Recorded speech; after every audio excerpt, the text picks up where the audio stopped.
first of all, I got really good in my life at closing one-to-one, right? That was my thing. And I run into that a lot.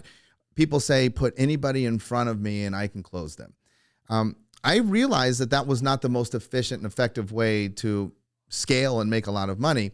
So I wanted to become effective at closing one-to-many.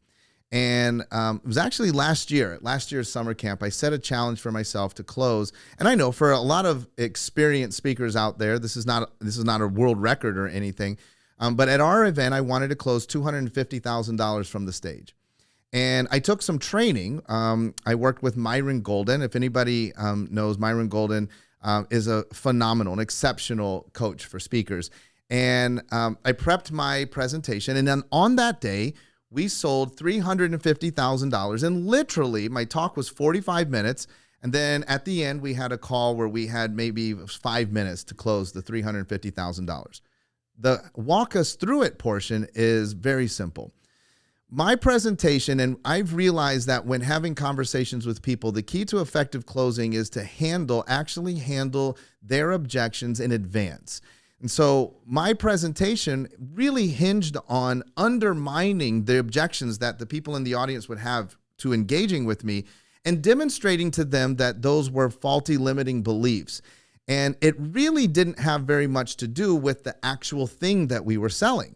A lot of people even were like, I wasn't exactly clear exactly what it was I was buying, but I knew I had to have it if I was going to reach my goals.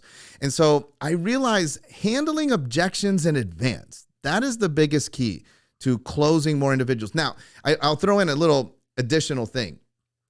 A lot of people are resistant to that. Like, I don't want to close people, especially say in the healthcare space or in the legal space. Like, I don't want to close people, but closing isn't really about getting them to do what you want them to do. Closing is about leading them to what's best for them. They don't know what they need. That's why they are approaching you.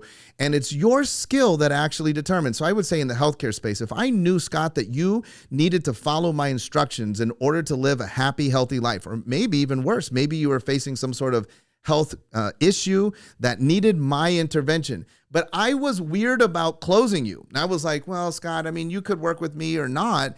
I'm actually doing you a disservice. And so I hope that the viewers, the listeners will really embrace this charge that closing is a moral obligation that service providers have that leads your prospects to the very thing that you can provide that literally has the potential to change their lives.